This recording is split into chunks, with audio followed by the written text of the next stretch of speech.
Deixa eu aguardar aqui a gravação.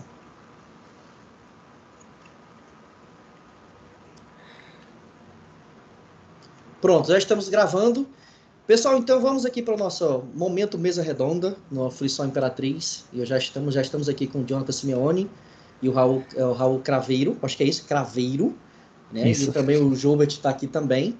Então, assim, esse é o momento aberto, o momento. Eles vão se apresentar, claro, falar um pouquinho da ideia, do histórico de Linux na vida deles, por exemplo, software livre, etc. E é isso, a gente vai ficar bem à vontade, fica à vontade para perguntar também. Levanta a mãozinha, para a gente controlar, levanta a mãozinha, né?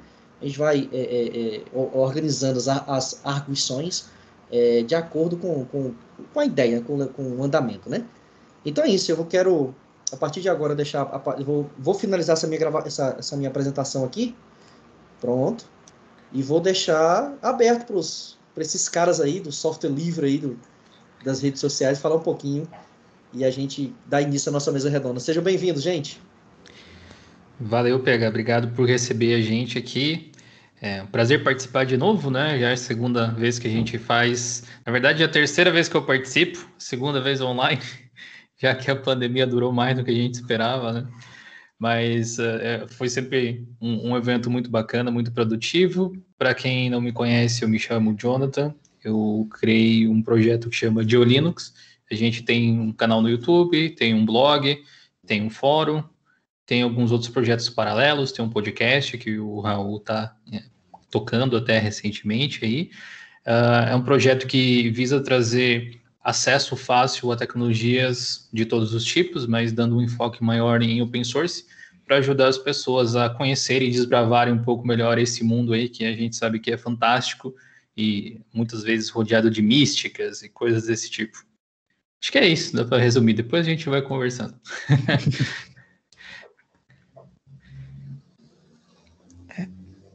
Posso me apresentar, então? Eu sou o Raul Craveiro, eu também trabalho lá no GeoLinux. Eu sou editor-chefe lá do blog, né?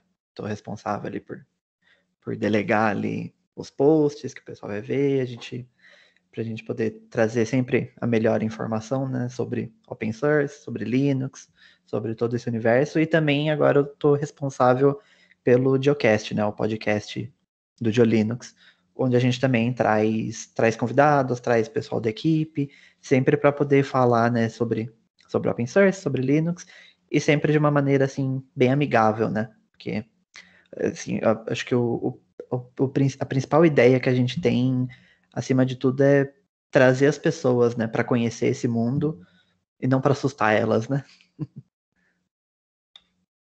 Mas é basicamente isso.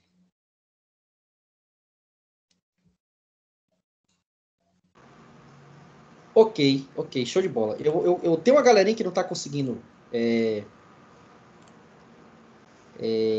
colocar perguntas aqui no chat. Aí eu vou colocar aqui um link, tá, gente? Se você não está conseguindo perguntar no chat, por exemplo, ou usar o áudio, tá? Você pode usar esse link aqui, tá bom? Olha só. Eu queria que o link fosse curto, mas acabou não ficando curto. Né? Eu não coloquei no bit.ly isso aqui, mas enfim.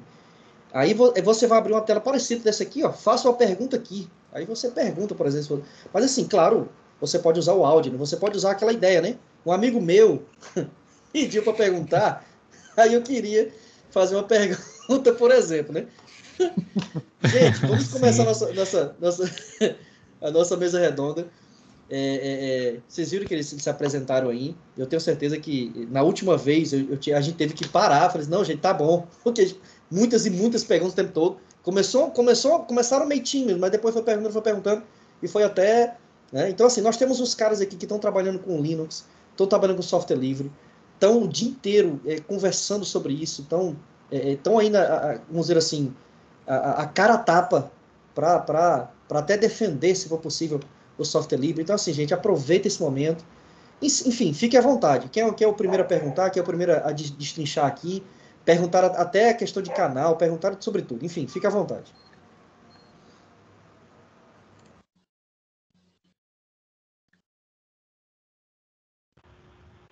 Opa, então posso fazer uma pergunta direto do trailer, então? Uhum. Boa. Prazer a todos, gente. Novamente, acabei de palestrar, já estou voltando aqui para polemizar um pouco. Aliás, gente, eu sou conhecido por trazer muitos assuntos meio polêmicos lá nas comunidades que eu participo, PHPMG, PHP São Paulo, PHP Rio, comunidade de DevOps, por aí vai. E gostaria de fazer uma pergunta interessante para o Jonathan, para ver se a percepção dele está meio parecida com a minha ou não. O que acontece?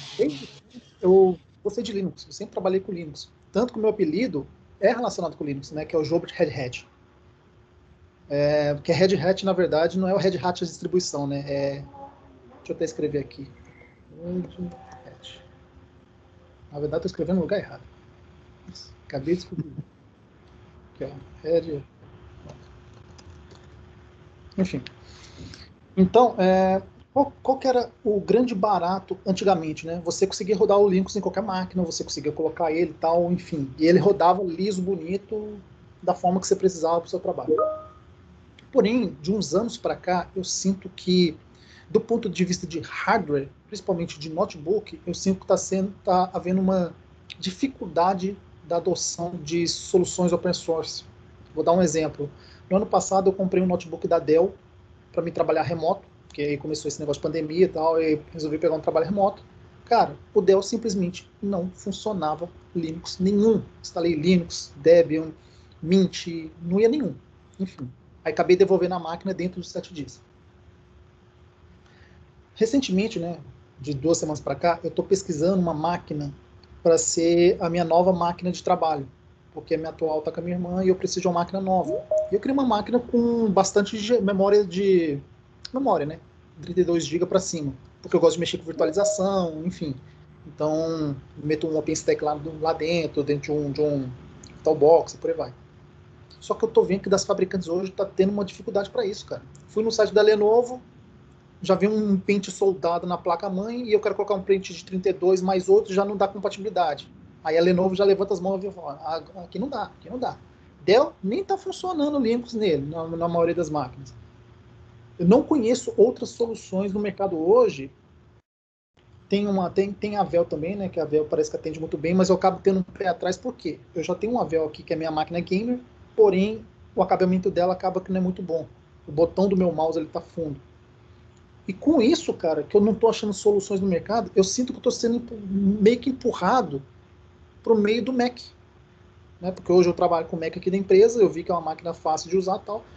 E eu tô vendo que minha próxima escolha vai acabar sendo um MacBook Pro, porque eu não tô tendo essa liberdade de escolha que eu queria, de meter meus 32 GB de memória no notebook e fazer os testes. Aí eu fiz essa pergunta pro Jonathan, qual que é a percepção dele em relação ao hardware, se ele tá sentindo, também tá se encaminhando para isso, ou não, se minha visão que tá sendo equivocada. Complexa pergunta, interessante também. Primeiro eu queria elogiar a sua coleção de action figures aí atrás, muito legal. Sobre esse assunto, a questão de rodar Linux em laptops especificamente, né, não desktops.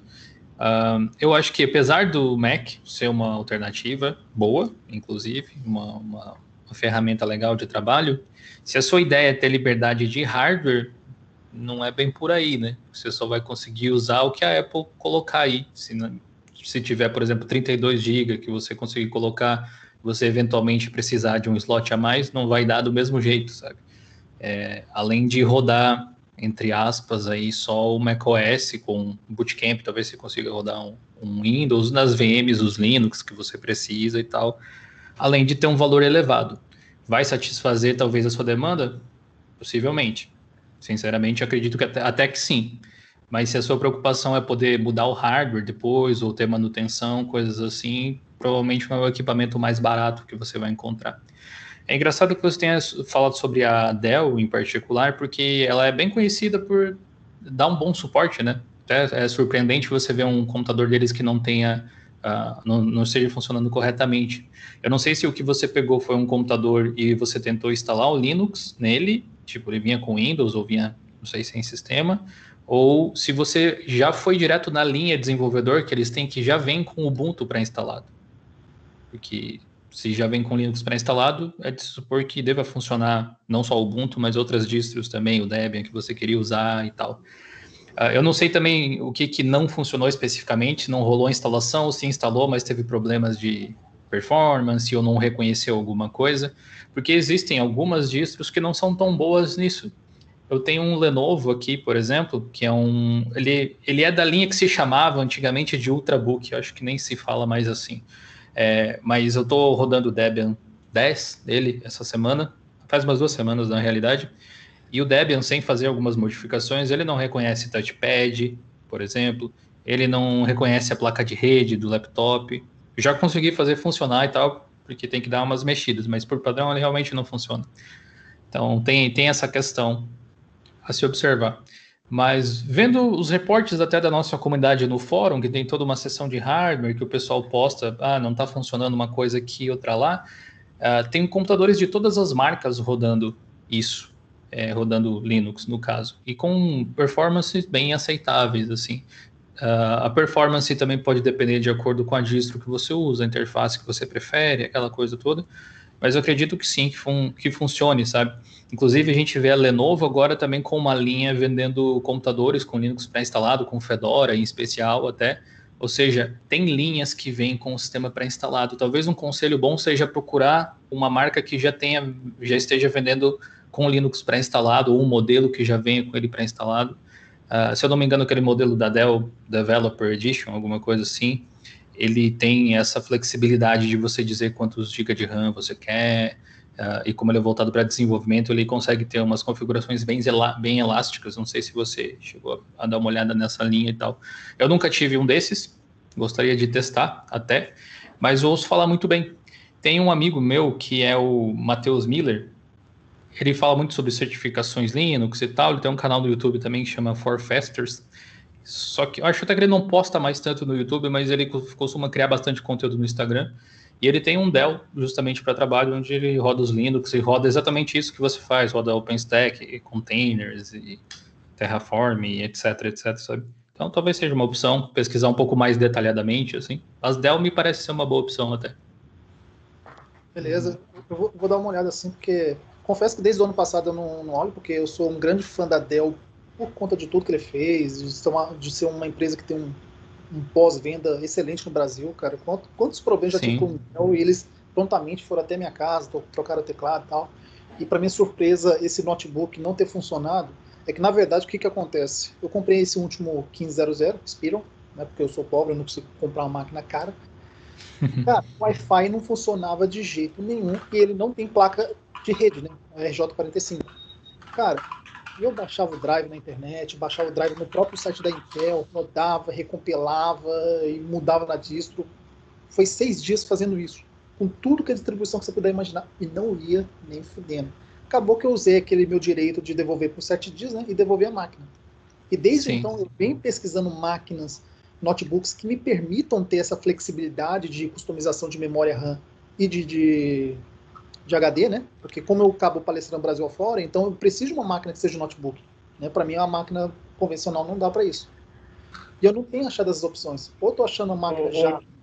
Sim, pode falar. Acho que eu não, depois que terminar, quero complementar contigo aí, Júpiter, sobre essa questão de máquina aí.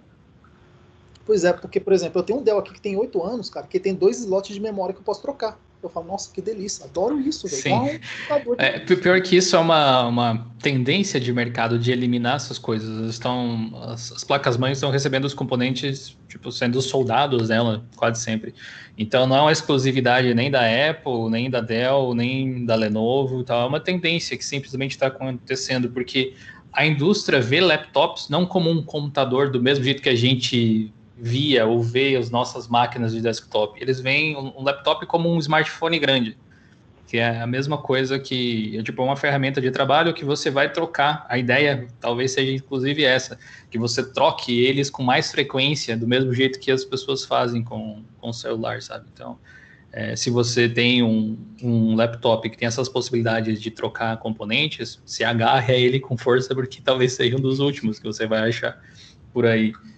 Eu estava pesquisando aqui rapidinho para te dizer o modelo específico. Dá uma olhada na linha XPS Developer Edition da Dell, em particular, porque elas vêm com o Ubuntu pré-instalado, por exemplo, tem 16 GB de RAM e tal. Não é uma linha barata, eu acho que você consegue chegar até R$5.000 nesses laptops assim, mas ainda assim é mais barato do que um MacBook Pro, né, que você estava cogitando até. Então, talvez, depende do que você quer priorizar aí. E Não para alimentar esperanças nem nada, mas eu e o Raul aí publicamos recentemente no blog até uma entrevista que a gente fez com o pessoal da System76 dos Estados Unidos, que eles fazem computadores com Linux, né? Eles fazem o Pop! OS hoje em dia e tal, sistema operacional, e eles estão pretendendo trazer de volta o envio para o Brasil que eles tinham lá em 2016. E eles são meio que, entre aspas, a Apple do mundo Linux. E eles vendem computadores exatamente assim. Desde em vez de ser BIOS, eles usam o Core Boot, é tudo open source, o hardware, slots para você trocar as coisas. É um trabalho super interessante. Não é barato também, mas é meio que o preço que você paga por essa liberdade hoje em dia. E vale a pena dar uma olhada. Dá para você importar, se tem algum amigo dos Estados Unidos, talvez que possa trazer aquela coisa toda, apesar que hoje em dia esse tipo de viagem é mais complicado, mas né, nunca se sabe. E talvez eles passem a entregar para cá de novo até o meio desse ano. Entendi, interessante. Vou dar uma olhada nessas opções. Vou ver esse XPS. Eu não sabia que eles têm uma linha agora, que é o Developer. Para mim só tinha o XPS normal, que vem com Windows, inclusive. Como eu queria máquina sem Windows, né? Mas ok. Ô, Gil, eu tenho um Predator também da... Pode falar. Aproveitando aí das máquinas XPS, há uns dias atrás a gente teve um problema muito sério numa máquina XPS de um dos nossos diretores. Então, assim, não desencorajando você comprar as máquinas XPS, que são muito ótimas, maravilhosas, né? Mas aproveitando para te dizer que a Dell ela abriu um departamento novo agora, que você consegue, mesmo produto importado, você consegue comprar peças que podem repor caso de uma garantia que não consiga obter no Brasil, tá? Legal, bom saber. Voltando a falar a questão da máquina aí, cara, eu comprei um Predator, né, da Lenovo, cara, mas assim, realmente, mas eu consegui instalar, eu fui testando diversos Linux, consegui rodar no Ubuntu, ficou tranquilo, e assim, eu acho uma máquina que você consegue realmente modificar algumas coisas, como por exemplo, memória vem com 3 slots para armazenamento, vem o do HD normal e vem 2 M2, assim, mas assim, vem algumas frescuras, algumas besteiras que você realmente precisa pegar a manha da própria máquina para fazer a instalação. Como, por exemplo, eu gosto de utilizar o Dual Boot, né, para jogar e trabalhar no Linux, mas aí, tipo, para instalar eu preciso tirar um SSD para instalar um sistema, depois colocar e instalar, entendeu? Para funcionar. Mas assim, cheio dessas coisas mandrake, mas funciona. Dá uma olhada na linha do Predator e é bem legal. Cara, a pessoa tem que ir se adaptando a algumas situações. Eu tenho um HP aqui, eu passei 3 dias para me instalar o Debian nele. Eu instalava, na hora que ele ia dar o boot, dava erro. Aí eu fui, tomei uma água, relaxei um pouco, peguei outro pendrive, dei o dual boot bacaninha, instalou tranquilamente. Aí depois eu fiquei com um problema só na questão do mouse, né? Aí dei uma pesquisada até lá no blog lá do John Linux aí. Aí eu achei lá um scriptzinho tranquilo lá, consegui instalar e rodou tranquilamente. Tá funcionando bacana agora. Sim. Tem uma outra máquina também, né, que muita gente fala, inclusive, que atualmente está sendo um dos melhores custos-benefícios, né, o Acer Nitro 5, que inclusive ele vem, né, eu acho que tem uma versão que vem com Windows, mas a que tá mais sendo vendida é uma versão que vem com Endless. Então, tipo, ele já vem por padrão com Linux, né, então a gente supõe que qualquer outra distribuição rodaria normal também. E aí, como o Gil também falou, né, tem a System76, né, que é pensada para Linux, né, tudo open source, open hardware, e que eles pretendem trazer para cá, mas de fato, né, como é tudo em dólar, provavelmente não vai ser muito barato. Existem outras marcas também, mas infelizmente acho que nenhuma delas entrega para o Brasil, né, tem acho que a Star Labs, tem mais algumas Tuxedo. outras, né? Tuxedo, tem algumas outras assim que são pensadas para Linux. Mas realmente, tipo, o que eu vejo assim, né? Essa é a minha percepção, né? Não é necessariamente uma regra, né?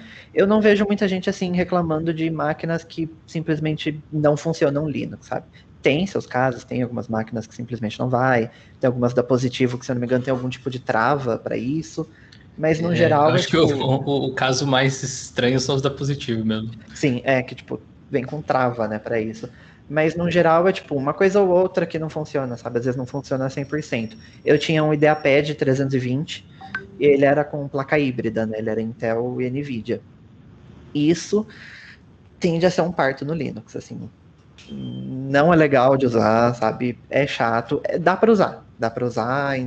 Acho que era, né? Você tinha. Era aquele que tinha uma MX, se eu não me engano. Sim, NVIDIA. Inclusive, recomendo. Dá uma melhorada hoje em dia. Não comprar MX. Não, então, eu acho que ainda o Windows sim, vence com facilidade essa questão de usar placas híbridas. Até porque a própria NVIDIA, né, tem softwares que lidam com isso dentro do Windows, coisa que ela não trouxe, né, pro Linux, mas existem alternativas, assim, o RegatoS, inclusive, vem com software justamente para lidar com isso, existem essas alternativas. E outra coisa que não funcionava de jeito nenhum era o leitor de digital dele, que era um driver proprietário da própria Lenovo, que eles fizeram só para Windows, e assim, não tem como usar, sabe? Você que lute. Mas no geral, assim, eu diria que, no geral, é bem tranquilo, assim, sabe? Mas é bom sempre dar uma pesquisada, sabe? No modelo, pesquisa install Linux, sei lá, sempre tem alguém no fórum da empresa falando se teve algum problema ou não. Principalmente se não der certo, com certeza vai ter alguém reclamando. Então acho que já ajuda para você ver se roda ou não. E até tinham falado. Tem alguns. Perdão, pode falar. Não. É que, né, que tinham citado, né, da questão dos Macs. E realmente a gente vê que é uma tendência, principalmente, né, na Apple, mas outras fabricantes estão seguindo, né, de cada vez ser mais fechado quanto a isso. Muitas empresas só deixam, tipo, trocar um pente de memória, às vezes nem isso, e, tipo, trocar o SSD para um outro, alguma coisa assim. E a Apple mesmo, né, agora com a linha M1, que a gente imagina que é questão de alguns poucos anos para eles só venderem M1, é completamente fechado, sabe? Tanto que eu já vi muita gente indicando sempre, tipo, já compra com 16 GB, porque ele vem tudo soldado na placa e você não consegue trocar simplesmente nada, sabe? Se qualquer coisa der problema, você tem que trocar a placa inteira do computador, que é assim que eles conseguem um desempenho alto, essas coisas, mas em troca não tem essa liberdade, né? É o que eles querem e ponto, sabe? Quem quiser usar Mac tem que aceitar isso. Acho que a dica para quem for comprar computadores que não vem com Linux nativamente e pretende instalar, além de fazer essa pesquisa que o Raul falou, é tentar evitar computador que tenha o que se chama de hardware exótico, digamos assim, que tem alguma coisa muito incomum ou alguma coisa do tipo que, tipo, nem no Windows é super bem suportado ainda. Perfeito, que é o sistema que vem... por exemplo, quando eu penso em hardware exótico, eu tenho um laptop aqui da Asus, bem tradicionalzinho. Na verdade, ele já estragou faz um tempo que ele não usa, mas eu ainda guardei a carcaça ali porque tem alguns componentes que eu pretendo fazer um projeto com. Mas eu lembro daquele laptop da Asus que tem 2 telas, sabe? Dividido assim. Aquilo lá não funciona direito nem no sistema que eles enviam. Se você comprar um sistema pelo qual ele nem foi cogitado rodar, possivelmente você vai ter problema, sabe? Eu acho que o mesmo vale para esse tipo de coisa. Ver sobre o driver lá de leitor de impressão digital. Apesar de que existe hoje toda uma seção de impressão digital nas distros, o GNOME vem trabalhando nisso também, tal, e tem suporte para vários modelos. Só que quando é algo muito específico, acaba não acontecendo. A última vez que eu tive um problema com hardware, assim, de instalar e não funcionar corretamente, foi, na verdade, com... era um... Como é que eu posso dizer? Sabe o Surface da Microsoft? Aquele tablet PC lá? Era tipo aquilo, só que uma versão chinesa. De uma marca, nem lembro qual era. Chewy, eu acho que era alguma coisa assim. Aquilo simplesmente não funcionava. Inclusive, o próprio Windows não funcionava. Eles tinham uma compilação específica do Windows para aquele hardware lá. Eu formatei ele, tentei rodar acho que era na época alguma coisa com KDE, um Ubuntu com KDE, alguma coisa assim. Não funcionou corretamente. Tinha problemas de high DPI, tinha problema de reconhecimento de touchscreen, um monte de coisa assim.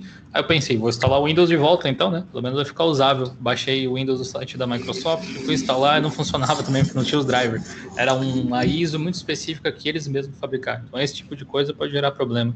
Mas estamos no momento onde a maior parte das vezes vocês não vão ter problemas, independente do PC que vocês utilizem. Uhum.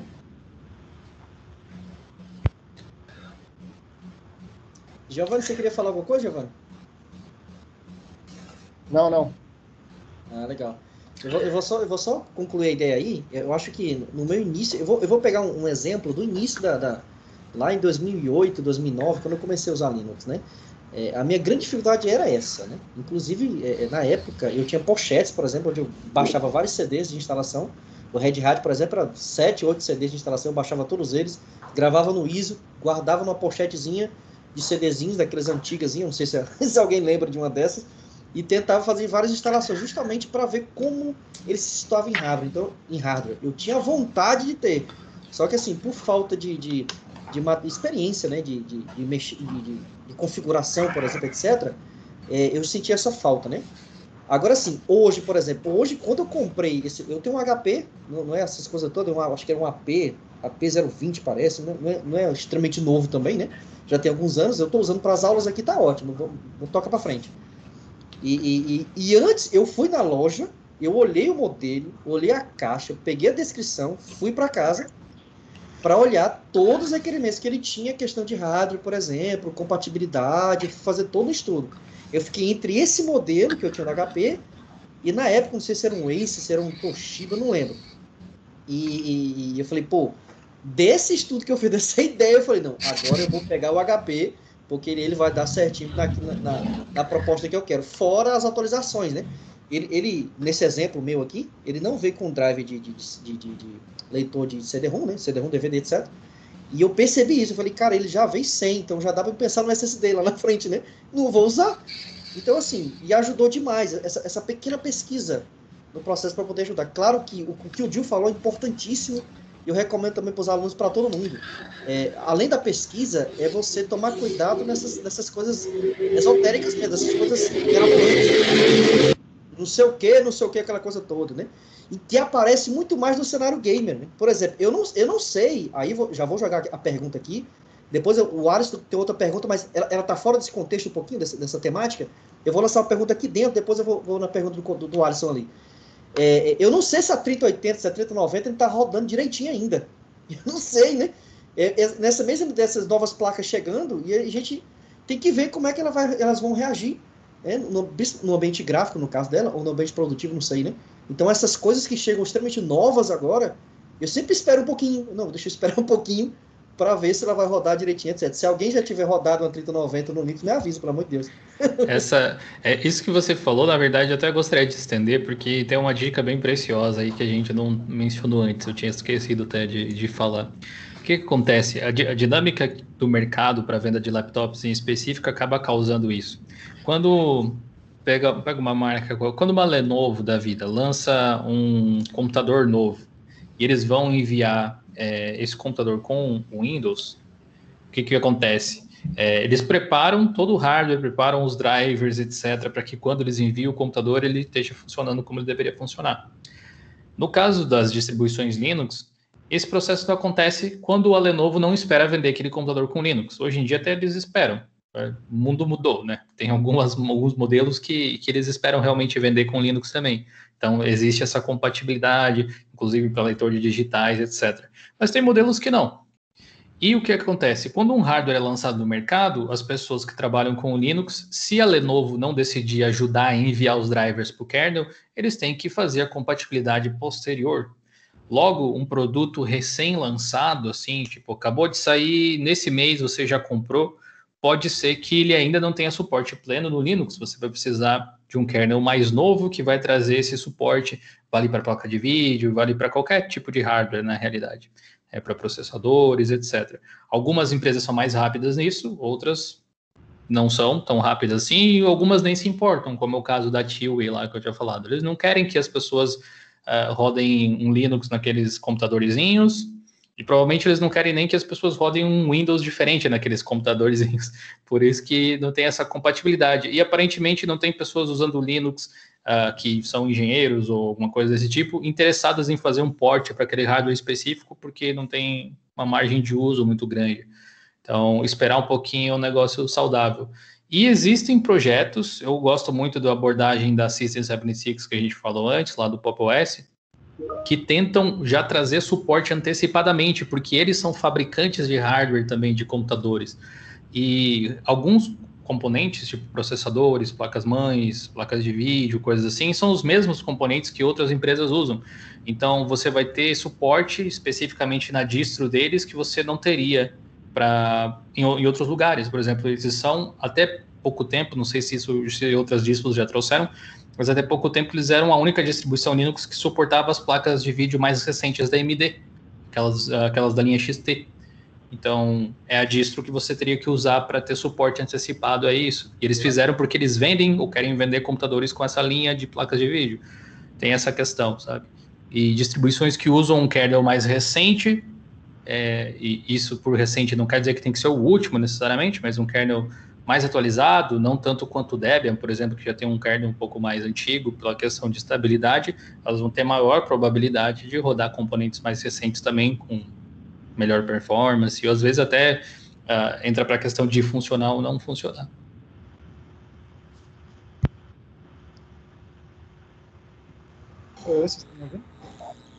PH. Fala aí. Oi, fica à vontade, fica à vontade. Eu tava até... falaram aí na linha gamer, né? Esses dias eu tava até olhando aqui o computador da Dell, né? O G3.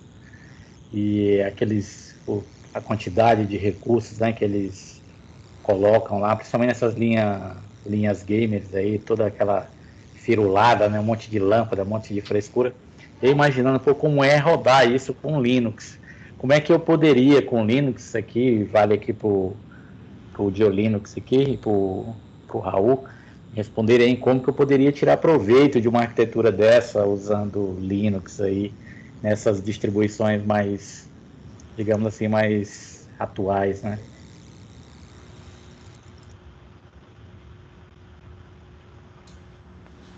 Quer falar primeiro aí, Raul? Pode ser. Então, nessa questão gamer, depende muito. Tipo, essas máquinas gamers, assim, no geral, a gente acaba vendo que é uma máquina normal, só que com hardware, tipo, um processador mais potente, uma placa de vídeo geralmente mais potente. Então, até aí, em teoria, é para tudo funcionar normal, sabe?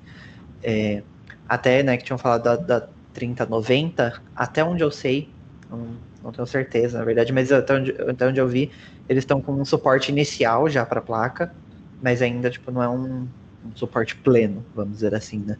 Até porque, mesmo lá fora, onde é mais barato comprar até, né, tá com uma escassez dessa placa, então, tipo, tá tudo muito difícil, sabe, de conseguir. Eu acho que até para os desenvolvedores conseguirem... E a NVIDIA tem essa placa deles. Se bobear, não. Se bobear, não. Ainda mais aqui, né, com uma placa de vídeo dessa custando mais de 20 mil reais, eu acho que é algo que dá para esperar um pouquinho também, né, porque tá tudo muito caro e tudo muito difícil de conseguir, mas tá sendo trabalhado no suporte para essas placas, então eventualmente vai ter. Já em questão de periférico gamer, depende muito. Eu, inclusive, uso um teclado e um mouse da linha gamer da Logitech, é o G603, o mouse, e o G613, o teclado. O mouse, eles não têm um suporte próprio deles, o software deles lá, acho que é G-Hub, se eu não me engano, para Linux, mas existe o Piper, que é um software que você consegue gerenciar essas coisas do mouse. Então, tipo, eu consigo mudar DPI, consigo mudar essas coisas. Ainda o meu não tem RGB, então já não tem esse problema, sabe, para lidar. Eu consigo mudar o que cada botão faz, consigo mudar DPI. E o teclado, no meu caso, nenhum desses softwares tem suporte, mas assim, ele funciona normal, sabe? É plugar e funcionar. Só as teclas de macro, que simplesmente não funciona. Mas assim, já no meu caso, por mim, se tivesse uma versão sem as teclas de macro, eu teria comprado. Então, para mim, é algo que não interferiu. Mas se fosse alguém que fizesse questão disso, por exemplo, aí já teria que ir para uma outra marca. Aí cada marca, algumas dão suporte oficial. A Razer, se eu não me engano, acho que o Gil vai saber o nome, acho que é Open Razer, né, o software? Isso, que é um software também feito pela comunidade para suportar alguns hardwares deles. Então, tipo, infelizmente... No caso da Razer, em particular, acho que suporta teclados, mouses e headsets, além daqueles mousepads coloridos que eles têm. Sim. Então, infelizmente, né, como não é um padrão, né, da indústria deles suportarem Linux, assim, então a gente meio que tem que na hora que for escolher, fazer uma pesquisa, sabe? Se aquele software... E, às vezes não é nem questão de funcionar ou não no Linux, porque, no geral, né, o mouse e teclado vai funcionar. A gente espera que sim, mas quando tem essas firulinhas, né, essa questão de mudar a cor de RGB, mudar a DPI, essas coisas, se for por software, tem que pesquisar cada um deles, se tem um suporte, mesmo que seja não oficial. No caso de teclado, por exemplo, RGB, eu acho que uma boa alternativa seria opções daqueles teclados que você troca o RGB pelo próprio teclado, sabe? Com uma combinação de teclas, em vez de usar um software. Geralmente, quando a solução é por hardware, tende a ser melhor. Eu tenho um exemplo parecido até do Raul aqui para compartilhar. O PC que eu costumo usar para jogar aqui, ele também tem um mouse da Logitech, só que é um modelo um pouco mais humilde, aí, mais de entrada, que é o G203. Eu também configuro o DPI, macros dele, inclusive as teclas extras pelo Piper, e dá para trocar a cor do LED pelo Piper também, sem problema nenhum. Já para o teclado, o que eu tenho usado para jogar é um teclado que eu fiz vídeo para o canal até um tempo atrás, que é um Wooting One, que é, em especial, talvez um dos teclados com o melhor suporte para Linux do mundo, que seja fabricado. A empresa tem um software em AppImage para Linux que permite que você reconfigure absolutamente tudo no teclado, desde criar macros ou remapear teclas até para elas fazerem funções diferentes, em 3 camadas diferentes, até usando teclas de função. É super interessante. Já para trabalhar aqui, eu tenho usado um outro teclado que daí tem essa propriedade que o Raul mencionou. Você troca as cores dele, a luminosidade e tal, pelas próprias teclas do teclado. A função está embutida nele. Do mesmo jeito que a gente falou sobre hardware exótico antes, eu acho que vale a pena citar o software exótico também, porque tem algumas marcas que fazem um driver ou um programa para configurar que só funciona no Windows, às vezes não tem nem suporte para Mac ou alguma coisa assim. E só com aquele software você vai conseguir acessar funções básicas dos dispositivos, como acontece muito com os equipamentos da Razer. Tem uma review de um mouse da Razer que eu fiz no canal há algum tempo, acho que faz 1 ou 2 anos, que se você não utilizar o OpenRazer, tipo, o mouse funciona se você plugar e tal, mas se você não utilizar o OpenRazer, ele não libera o dobro do pulling rate do mouse. Então, o pulling rate é de 1000 Hz, se eu não me engano, e se você não utilizar, ele vai até 500 só. Ou seja, a velocidade com que você consegue ter a precisão quando desliza o mouse, assim, é tipo... é um negócio absurdo até, parando para pensar. Né? E porque, no caso do Windows, que você tem que usar o Razer Synapse, você tem que registrar a conta e estar online para ativar essa funcionalidade. É um rolê, assim, completamente desnecessário. O mouse é bom, mas... Tipo, o meu Logitech não precisa de nada disso para funcionar. Eu posso configurar tudo isso, inclusive no próprio mouse, né? Tem aquela roletinha de DPI que você pode trocar. A diferença é que com o aplicativo você pode ser bem mais preciso e dizer, olha, eu quero, sei lá, 483 de DPI, por exemplo, você pode configurar se quiser. Todos os componentes que eu tive contato recentemente em termos de periféricos, fones ou qualquer coisa assim, microfone aqui, que é um gamer também, esse HyperX, Quadcast, todos eles são plug and play. Todos funcionam, tipo, você ligou, tá funcionando. O que muda muitas vezes é que um ou outro dispositivo pode não ter o software do frufru ali para você mudar a cor ou alguma coisa assim. E é isso. E tem um outro projeto que vale a pena citar, além do Piper, do OpenRazer, que é o OpenRGB, que é para você configurar as cores das coisas. Eu nunca fui atrás disso porque eu não estou nem aí, mas eu sei que ele existe, sabe? Eu sei que algumas pessoas falam dele para configurar, por exemplo, teclados da Corsair ou coisas desse tipo, sabe? Então, se for de interesse, realmente pode ser uma possibilidade. Ô, Gil, até levando isso aí, eu tenho um computador aqui, então, muito recurso desse computador eu não consigo utilizar no Linux. Por exemplo, a questão do teclado, ele é RGB, mas quando eu entro no Linux, só é uma cor padrão. Muita coisa também, como a questão de ventoinha, outras coisas, que ele tem uma central, como é o que você falou da questão do software, né? É o PenSense. Então, assim, muita coisa eu configuro através dele. Eu perco automaticamente quando eu ligo no meu Windows, no meu Linux, na verdade, entendeu? Tem uma alternativa, assim, não tão elegante, talvez, mas que pode solucionar essas questões, que é você virtualizar um Windows dentro desse Linux com os USBs com pass-through, porque daí você instala o software de configuração no Windows, configura e ele vai assumir que ele está no Windows. Né? Agora, dependendo de como o fabricante configurou as coisas para funcionarem, ele pede a configuração se o driver não tiver carregado o tempo inteiro, porque tem umas limitações assim. Mas, por exemplo, esse mouse aqui, que é o da Logitech que eu tinha mencionado, acho que o do Raul deve funcionar assim também, ele tem uma memória interna. Então, se você configura o DPI dele para, sei lá, qualquer número, 600, digamos, se eu plugar ele em outro computador, ele vai continuar no 600, porque a configuração não está no sistema operacional, não está no registro do Windows, por exemplo, ele está no mouse. E aí depende um pouco do hardware, né, que você for pegar. Sim, o meu mouse funciona exatamente assim também. Eu acho que é questão de dar preferência para marcas e dispositivos que fazem isso, sabe? Ou que faz a configuração por hardware, ou que tenha não suporte para Linux, por mais que a gente saiba que são poucas que dão suporte oficial. Se entrar no site da Logitech, eles vão falar que nenhum hardware deles funciona no Linux. Mas a gente sabe que funciona, né?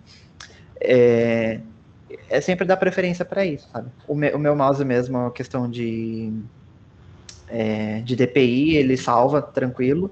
Só os botões de macro mesmo que não tem como salvar, né? Porque ele vai justamente fazer isso ligado aos softwares, porque você consegue, por exemplo, num editor de vídeo, colocar uma tecla para fazer alguma coisa, e no jogo fazer outra. Então isso depende muito do software, não tem o que fazer. O que eu queria, na verdade, é desativar as teclas, e isso ele também não salva. Ele lê elas como se fosse tecla de F1 a F6 também. Que inclusive foi o que eu demorei para acostumar, porque eu ficava esbarrando e dando F5 na página o tempo todo, mas... sabe, é sempre procurar o hardware assim que vai melhor te atender. Se você faz questão, por exemplo, de eu quero usar o Linux, eu quero usar um hardware gamer. Então procurar a melhor solução que te atenda. Mas eu tenho tido uma boa experiência no geral, assim. Ou eu tenho sorte, Sim. Não sei. Mas de todas as coisas que eu tive contato, assim, eu posso dizer que roda no Linux até que se prove o contrário, sabe? A maior parte das coisas realmente não tem problema nenhum, assim. Depende, talvez, do que você busca, se é algo mais específico, não sei. Eu acho que o Edson, né, que é um outro colaborador lá do Linux também, ele estava tendo alguns problemas com a webcam da Razer, justamente, né? Esses dias. E também eu acho que alguma coisa da Redragon. Mas ele conseguiu, acho que ele conseguiu contornar a situação. Não sei como ele fez, lá posso até pedir depois. Mas, tipo, funcionava, os dois dispositivos funcionavam, mas tinha um outro recurso que ele queria usar que não estava habilitado, ou para funcionar precisava fazer algum workaround ali, mas de forma geral tem sido tranquilo. A Logitech, por mais que o Raul já tenha falado justamente deles não colocarem às vezes Linux na caixa, alguns produtos até tem. Eu tenho bastante coisa deles e nunca tive problema nenhum. A webcam aqui que eu estou usando é deles também, por exemplo.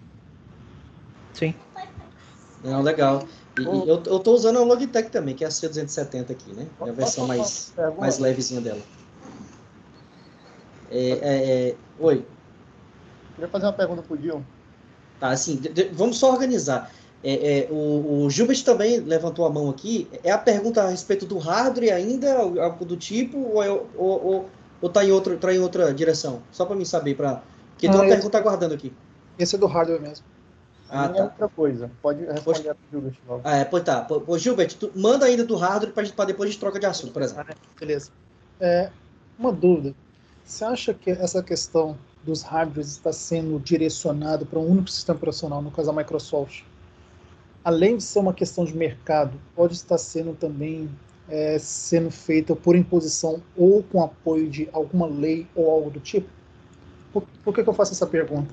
Na época que eu comprei aquele Dell, que ele não deu suporte, que não funcionou, eu devolvi, eu gosto de perguntar antes sobre as coisas do hardware lá pro vendedor. E quando eu perguntei pro Dell se eu podia comprar um computador sem Windows, eles falaram que por conta de lei, eles são obrigados a entregar com o Windows instalado. Porque eles dizem que tem uma lei que fala que tem que entregar a máquina funcionando para o cliente.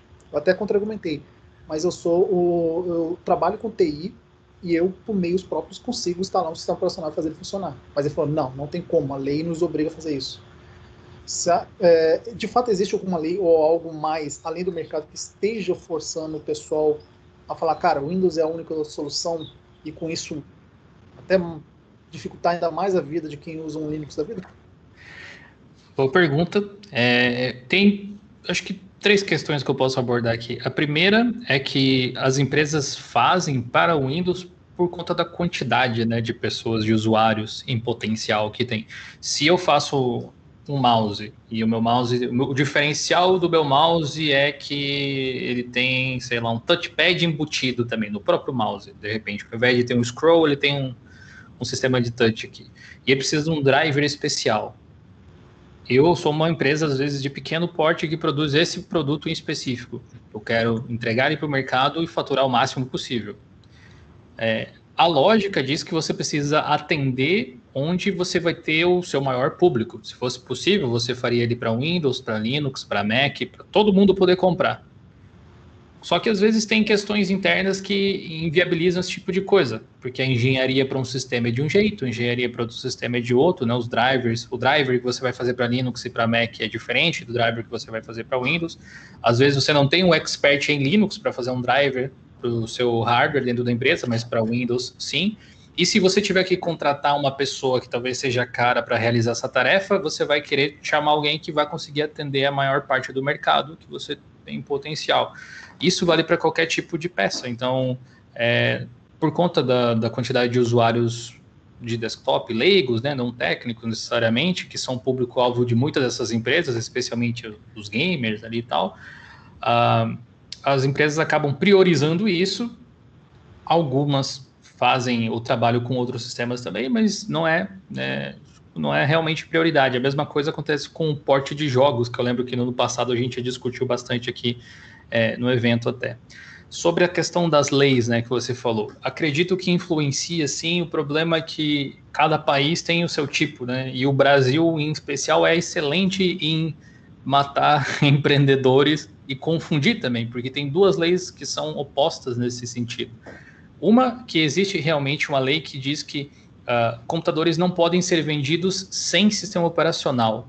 Eles podem colocar de formas diferentes, tipo, falaram para você, a gente não pode vender o computador sem estar funcionando, né? Digamos assim, seria equivalente a vender um smartphone sem Android, por exemplo, para as pessoas. Aí ela vai comprar um negócio que ela não vai ter utilidade prática até instalar um negócio. Então, a lógica que se aplica para laptops em particular, porque, como eu disse, o mercado enxerga laptops como um smartphonezão, é a mesma. E o sistema mais popular para laptops é o Windows. Logo, tem essa correlação. Mas você vê também algumas outras empresas vendendo os computadores com Linux, seja porque querem oferecer uma experiência Linux, tipo a Dell com a linha Developer Edition, ou a Lenovo com a linha Developer Edition, também está bem voltado para essa parte de infraestrutura e programação, ou algumas outras empresas que simplesmente jogam um Linux qualquer para baratear o custo, não pagar licença, poder vender o computador mais barato, esse tipo de coisa. Então, esse tipo de situação acontece por causa dessa lei. Você não pode chegar e dizer, me vende um computador sem sistema operacional, pelo menos não para laptops em particular, porque é entendido como uma outra coisa. Se você compra de uma loja que vende só peças, tipo de computador, eles conseguem até te vender, porque eles vendem as peças. Então, você compra um computador sem sistema operacional, você mesmo instala. O meu PC foi assim, por exemplo. E a lei contraditória é que venda casada seria crime, teoricamente, né? Então, uma lei contradiz a outra, porque eu não comprei o Windows. Eu não queria um sistema operacional, eu queria um computador. E você está me obrigando a comprar um negócio junto, que se eu ligar, automaticamente eu meio que aceito os termos de licença. E se eu quiser devolver, ou seja, porque eu estou pagando, o Windows vem junto com o sistema, ele não é de graça para mim. O Windows custa aí pelo menos uns 300, 400, 500 reais do valor de um laptop que vem com eles pré-instalados, dependendo do acordo que a empresa tem. Se eu quiser esse dinheiro de volta, como que faz? Eu sei que a Dell até consegue esses reembolsos muitas vezes, porque aí você manda o computador, eles trocam o disco por um outro, mas é tipo um negócio que pela lei precisa ser feito na pós-venda, então acaba inviabilizando muitas coisas. E você que compra o computador prefere, dane-se, eu formato o Windows eu mesmo e instalo o Linux que eu quero. Porque as pessoas que se incomodam com isso são pessoas como a gente, que querem usar outro sistema, não o que vem pré-instalado, né? E a gente não é a maioria, então acaba tendo toda essa situação aí. Acho que isso resume bem. Eu acho difícil a gente sair desse ciclo também, porque a gente entra basicamente num looping, né? Porque as empresas de hardware, por exemplo, né, de hardware, periférico, que seja, vão fazer o driver para Windows, porque é onde tem mais gente. E as pessoas vão usar Windows, porque é onde tem mais suporte. E aí fica nisso, sabe? Enquanto alguém não quebrar esse ciclo, sabe? Eu falar, não, eu vou fazer para Linux, o usuário fala, não, eu vou ficar no Linux, independente, sabe? Se você não faz para Linux, eu não vou usar você. Então, enquanto não tiver isso, a gente vai ficar nesse ciclo, sabe? No tux, no bucks, já diz o ditado. É tipo o lance da Steam, se parar para pensar. Se a Valve não tivesse dito, não, eu vou fazer. Agora criou todo um cenário de jogos para Linux e tal que vem se desenvolvendo, mas se eles não tivessem dado um primeiro passo quase que altruísta lá atrás, assim, talvez a gente não tivesse isso. Provavelmente a mesma disrupção precisa acontecer no mercado de hardware também. E a gente vê acontecendo pequenas iniciativas que a gente mencionou, a Tuxedo, a Star... Como é que é?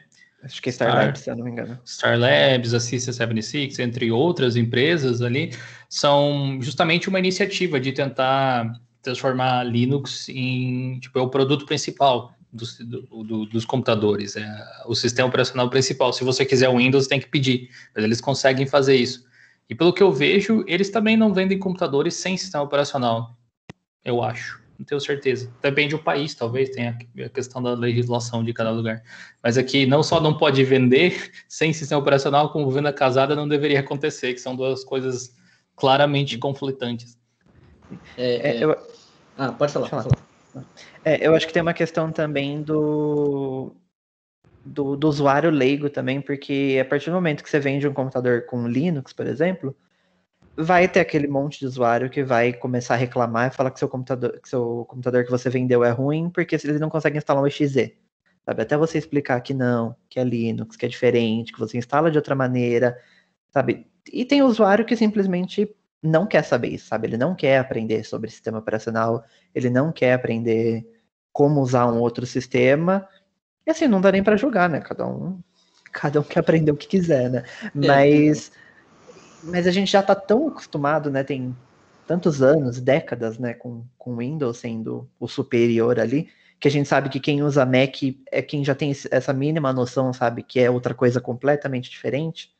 Mas quem vai lá comprar um computadorzinho da Positivo, da Lenovo, da Dell, que seja, é aquilo, é aquela experiência padrão, né? Então, se você modificar algo daquilo, depois o trabalho que você tem também de suporte e usuário reclamando, só porque ele não entendeu que é algo diferente, é algo muito complicado também. Então, isso também prende a gente nesse ciclo, né?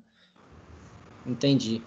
Pessoal, para não ficar muito longo a questão da conversa de hardware aqui, deixa eu lançar a pergunta de um aluno nosso aqui, do Alisson, né? Ele colocou no chat aqui. A gente está mudando o foco um pouquinho, né? Para a pergunta dele aqui, né? Ele perguntou assim: eu gostaria de saber como funciona a questão de pesquisa de vocês, tanto para o blog ou para o canal. Qual o procedimento de teste, sites que vocês usam para fazer esse tipo de conteúdo, por exemplo? Eu acho que ele está falando mais a questão da pesquisa, etc., para colocar o conteúdo. Eu posso falar então do YouTube, o Raul fala do blog, pode ser? As pautas que a gente usa no YouTube, elas vêm muito da observação que nós fazemos de conteúdo em todos os lugares possíveis. É difícil dizer, olha, vem daqui. Mas também vem muito das sugestões que as pessoas dão, sabe? A gente chegou ao ponto de receber mais sugestões do que ter capacidade de fazer os vídeos. Então, eu tenho tópicos ali que, se fosse fazer absolutamente cada um dos que eu tenho anotado, teria conteúdo para os próximos 4 anos tranquilo, eu acredito. Tem muita coisa que dá para fazer. Só que tem coisas que dá para fazer agora, tem coisas que são bem trabalhosas, é um vídeo que levaria semanas para produzir. Às vezes as pessoas, né, não têm muita noção de quanto demora para fazer algo do tipo. A gente procura fazer muito conteúdo autoral, então quando a gente publica alguma informação, alguma notícia, é porque a gente tentou falar diretamente com quem gerou a informação. Por exemplo, talvez um dos melhores exemplos que eu possa dar, que é super recente, é da entrevista que eu tinha mencionado com esses caras da System76, do Pop! OS, que a gente recebeu informação que eles estavam produzindo um novo... Nem sei se dá para chamar de desktop environment, mas uma nova experiência de usuário para o desktop e para o Pop! OS, que a gente descobriu através diretamente da entrevista que a gente fez com eles. Então, a informação veio em primeira mão. Mas nem sempre é assim. Às vezes a gente simplesmente junta um monte de links que falam sobre a mesma coisa, lê todo esse material. Mídia internacional acaba sendo uma fonte grande, porque a maior parte das pessoas que produz isso está fora do país, alguns desses produtos principais, mas acho que é mais ou menos assim. E depois de tantos anos, tem muita experiência envolvida também, tem muito conhecimento que você adquiriu ao longo do tempo, que faz parte para encorpar melhor os assuntos. Uhum. No blog, basicamente, é meio parecido também, né? Tem uma pegada, né, um pouco diferente, mas tem um pouquinho de cada coisa, né? A gente pega informações também direto da empresa que está fazendo a distro, tipo, a gente pega informações direto do Linux Mint, direto do Zorin, do Pop, de qual for, né? Porque a informação ali direto da fonte é aquilo, né? Aí a gente também, algumas coisas a gente também fica de olho em mídia internacional, nacional, fica acompanhando, né, o que está acontecendo no mundo, e aí acaba usando isso como base para criar o nosso próprio conteúdo, né? Jamais a gente vai fazer algo como só traduzir e trazer para cá, né? Não, a gente sempre tenta trazer para nossa linguagem, a gente faz do jeito de Linux, digamos assim, né?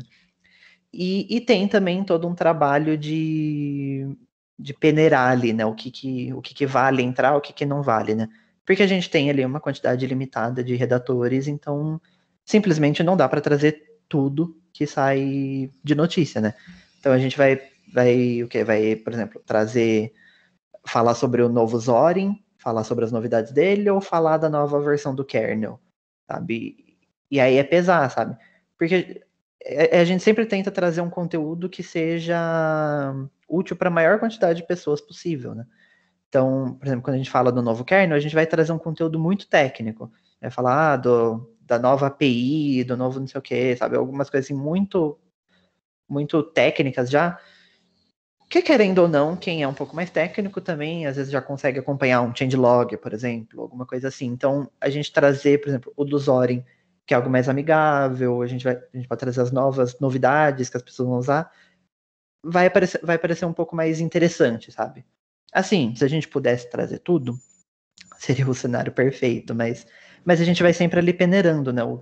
Até a gente tem tentado dar vazão para essas notícias, entre aspas, menos importantes através do fórum, né?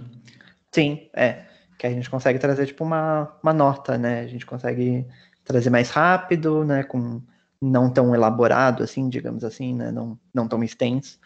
Mas é sempre essa peneira, sabe? Tem fontes em todos os lugares, né? Às vezes alguém traz uma notícia, olha, você já viu isso aqui, essa novidade, esse software novo, às vezes a gente vê que é um software super legal, que não está sendo falado, a gente pode trazer também. Tem um pouquinho de cada, né?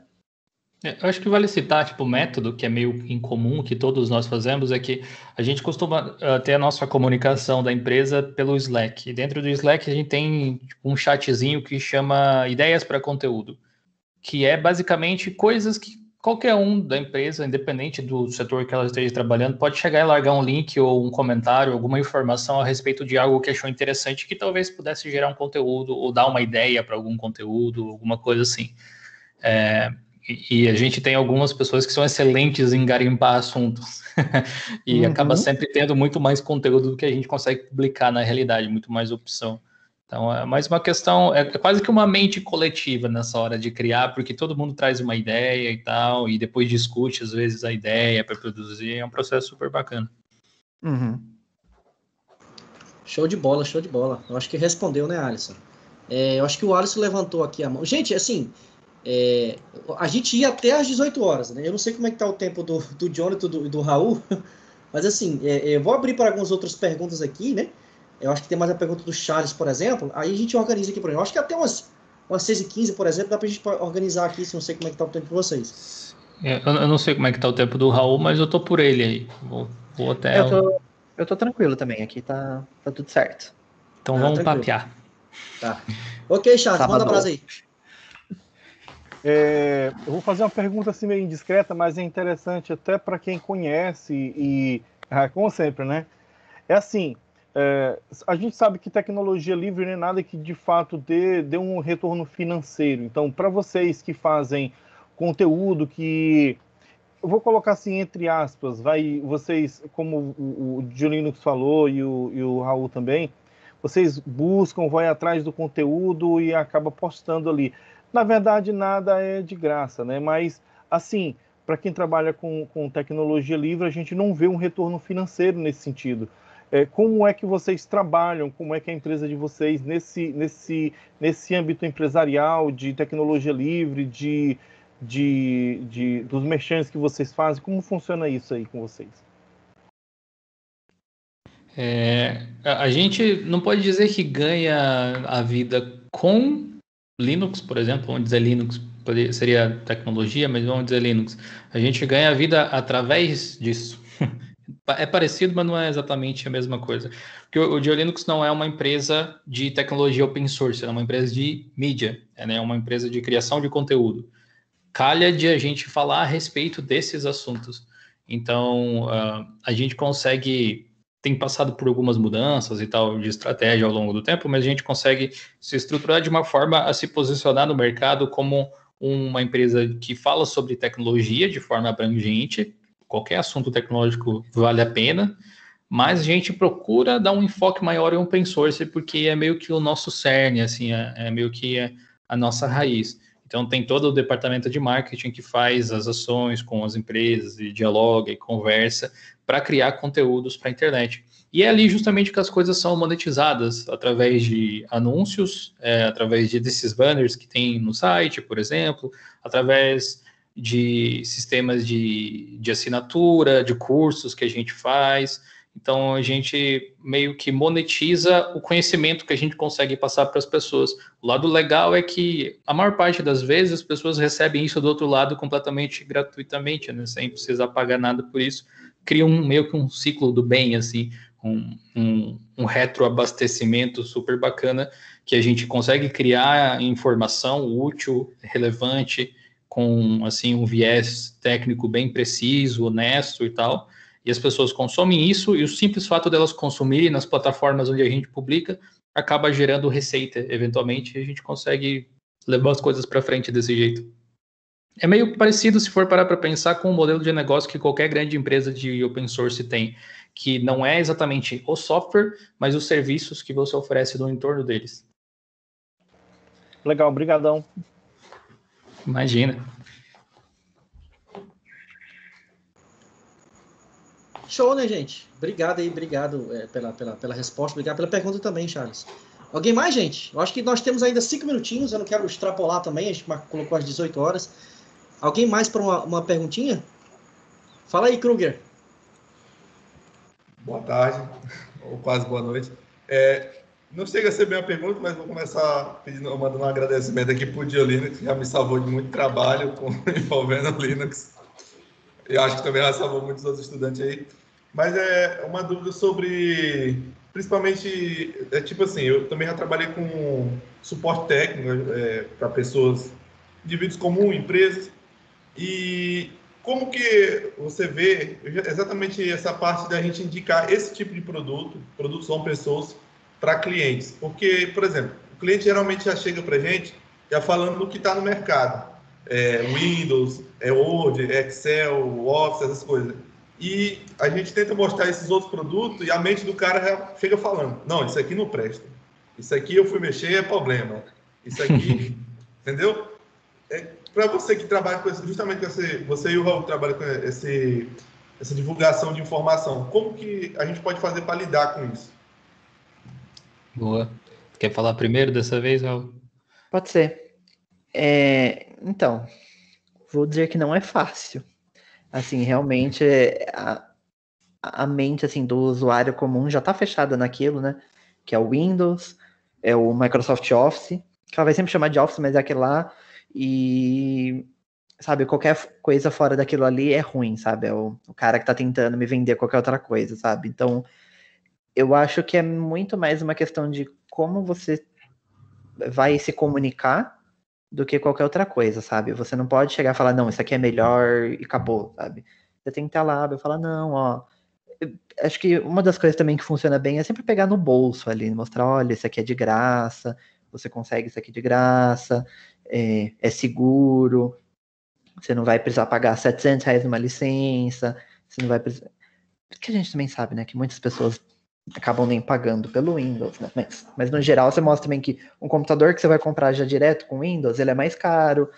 E assim, e mostrando, sabe? Você sempre ser muito amigável e mostrar quais são as vantagens, mostrar a questão de preço, não querer colocar algo no usuário por preferência pessoal também, porque, por exemplo, eu uso Fedora. Ele é amigável, assim, depois que você instala, ele é amigável. Mas assim, eu sei que um Ubuntu, um Linux Mint vai ser mais amigável para um usuário leigo. Principalmente o Linux Mint, quando a gente fala de alguém que não tem conhecimento nenhum com tecnologia, mas tipo, já usa o Windows. Então ali vai estar muito mais amigável. Então eu vou oferecer, sabe, o que é melhor pro cliente. Aí mesma questão, com pacote Office ou qualquer outro software que o usuário precisar, né? Mas é sempre tentar assim, encontrar o melhor, e eu acho que ainda mais nessa questão da distribuição, indo para uma base Ubuntu da vida, é algo que você vai conseguir dar um suporte mais fácil, é mais fácil de alguma coisa que o usuário precisar, vá funcionar. Então eu acho que é muito mais a lábia do que qualquer outra coisa, né, na verdade. Fazendo um merchan já aqui, a gente tem no GeoLinux Play um curso que chama Guia do Divulgador Linux, que é justamente para ajudar as pessoas a saberem abordar potenciais clientes pensando em negócios, ou simplesmente pessoas que criam eventos para saberem como falar com pessoas que não têm muita afinidade com esse tipo de coisa. Quem tiver interesse está disponível lá.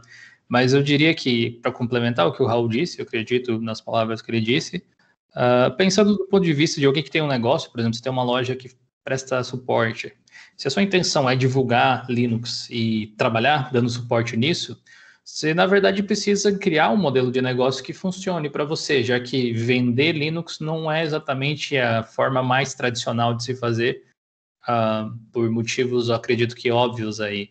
Mas, por exemplo, ao invés de, se a pessoa chega dizendo, quero formatar aqui com Windows 10 e Office e tal, você vai dizer, olha, isso aí custa, não sei quanto se cobra hoje em dia, para, sei lá, R$150, digamos, com backup, alguma coisa assim. Mas você tem a possibilidade de pagar R$20 apenas por mês. É uma assinatura.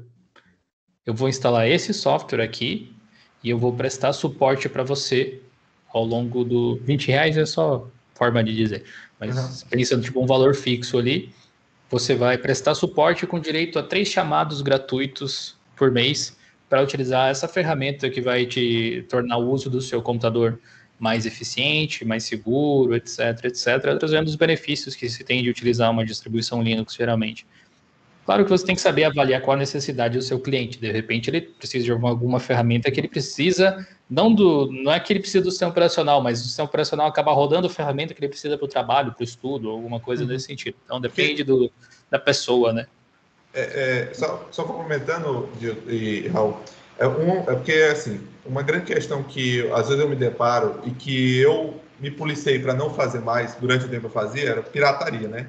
Então o pessoal chegava muito, instala aqui, bota aquele crack aqui para mim, e depois de muitos anos estudando, eu entendi que por que a gente não deve usar pirataria, os problemas que isso causa, o risco para quem tem empresa, porque eu conheci dono de empresa grande que colocava sistema softwares pirata, né?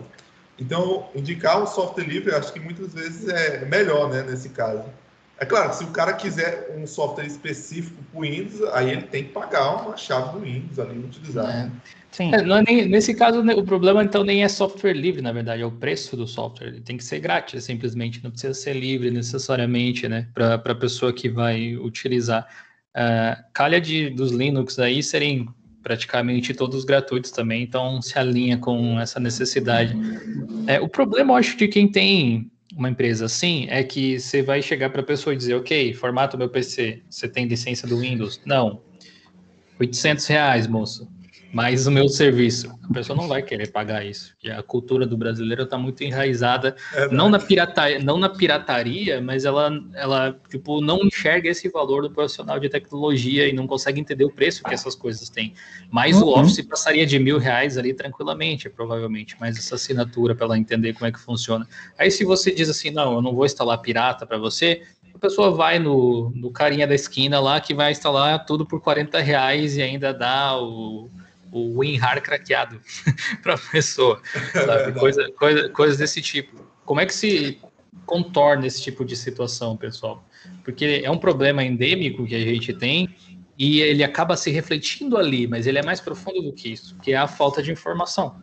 Como você falou aí, com o estudo você entendeu por que isso é negativo. Aquela pessoa, ela precisa entender isso também. Eu acho que todo comerciante, ele deveria ser um criador de conteúdo de uma forma ou de outra também, para educar a sua audiência. E quando eu digo criador de conteúdo, não é que precisa ter um canal no YouTube de sucesso ou qualquer coisa desse tipo. Toda empresa precisa ter redes sociais hoje em dia. Através das redes sociais, você não utilizar elas só para anunciar promoções de que estou vendendo, sei lá, 3 mouse por R$10. Você tem que usar esse tipo de comunicação com a sua audiência para educar eles e mostrar por que você é diferente, por que você faz as coisas como você faz e por que do seu jeito é melhor. As pessoas preferem, às vezes, pagar mais por algo que elas sentem firmeza, elas sentem um diferencial, vide a Apple aí, do que, às vezes, pagar menos, tipo, baratear o custo ali em cima de algo que elas não vão enxergar muito valor. Então, tudo entra... exatamente, acaba tendo que mudar a cultura das pessoas. E isso, infelizmente, é um trabalho muito ingrato, muito difícil. A gente vem trabalhando há 10 anos já com o GeoLinux, meio que em cima dessa tecla. E eu fico feliz de ver que as coisas já mudaram muito, sempre. Tem muito para mudar ainda, mas as coisas já mudaram muito de quando a gente começou para agora. As pessoas elas estão bem mais suscetíveis a querer aprender algo novo, a fazer algo diferente e tal. Mas talvez para aumentar a adoção, as pessoas não precisem fazer um curso de Linux, precisem fazer um curso de marketing.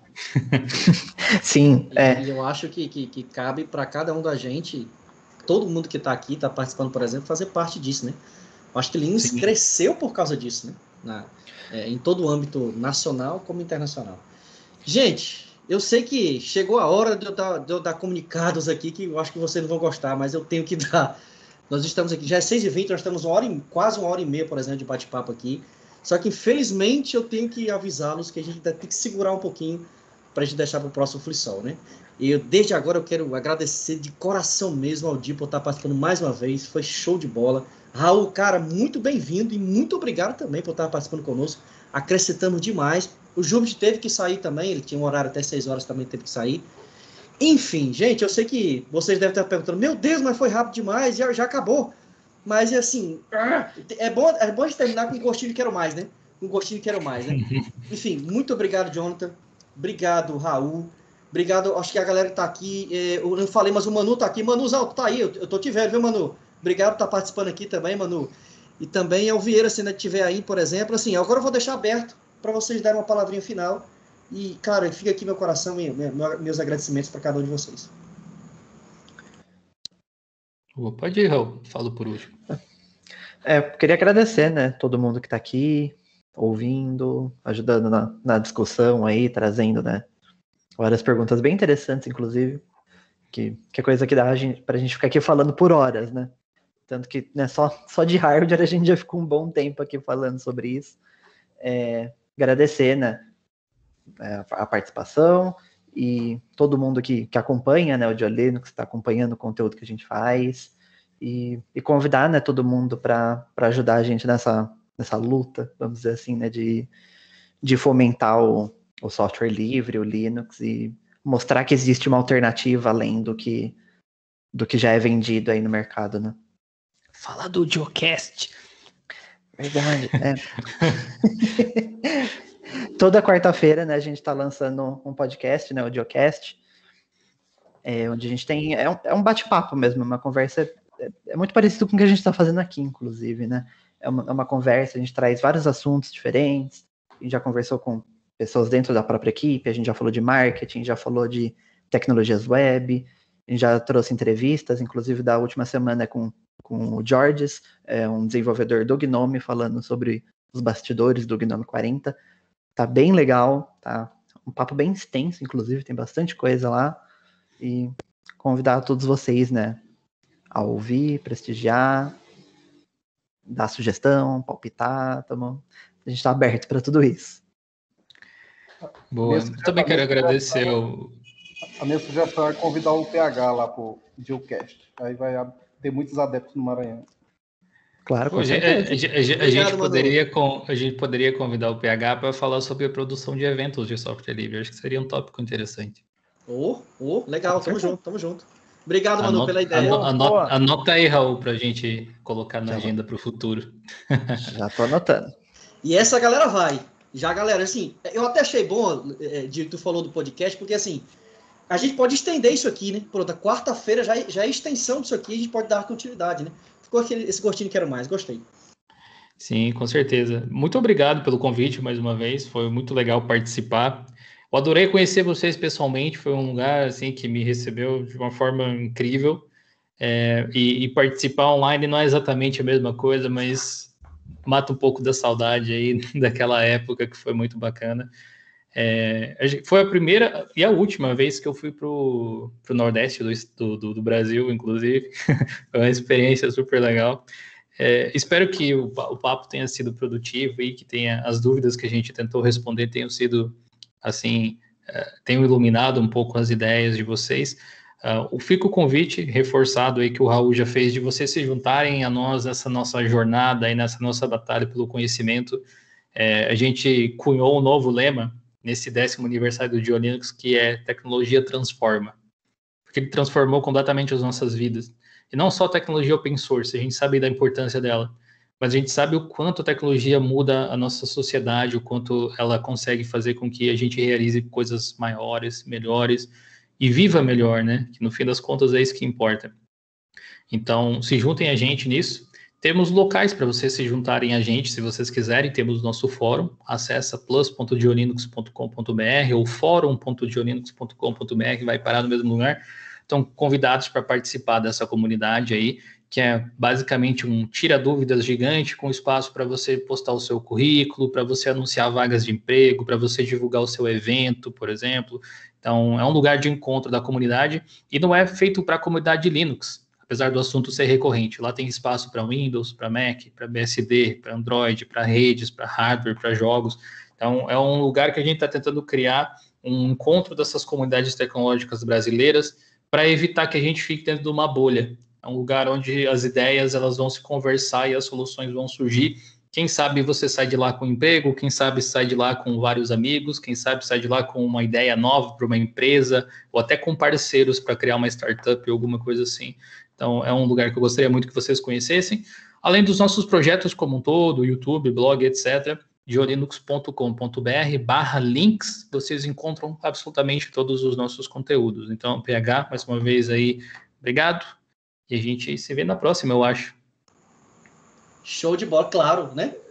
Igual eu te falei, quando eu falei assim, pessoal, vai ter o FreeSol. A primeira pergunta que me fizeram foi essa. O Dil vai estar de novo? Eu falei, eu vou falar com ele. Eu vou falar com ele novamente, é claro, vou estender o convite. Ano que vem, FreeSol 2022. Igual eu falei, ano passado, ano retrasado, o convite já está estendido aqui. Quem sabe o Raul também e a outra galera da equipe, como muitos outros também. Enfim, gente, muito obrigado. Obrigado, Manu, também por estar participando. Acho que o Vieira não está aqui. Eu queria falar também em nome da Facimp também, que é a nossa instituição que nos ajuda, nos financia, por exemplo, nesse momento. Obrigado a todos os alunos, não só da nossa região, como também de várias regiões que está aqui nos acompanhando. Então, assim, eu encerro aqui o FreeSol 2021. Muito obrigado mais uma vez a todos vocês. E eu espero vocês ano que vem, no FreeSol 2022. Sem pandemia e talvez todo mundo junto, presencialmente, né? Então é isso, gente. Muito obrigado. Eu vou encerrar a gravação aqui. Até mais. Valeu, pessoal. Valeu, Vega. Tchau, tchau. Valeu, gente. Valeu. Até mais.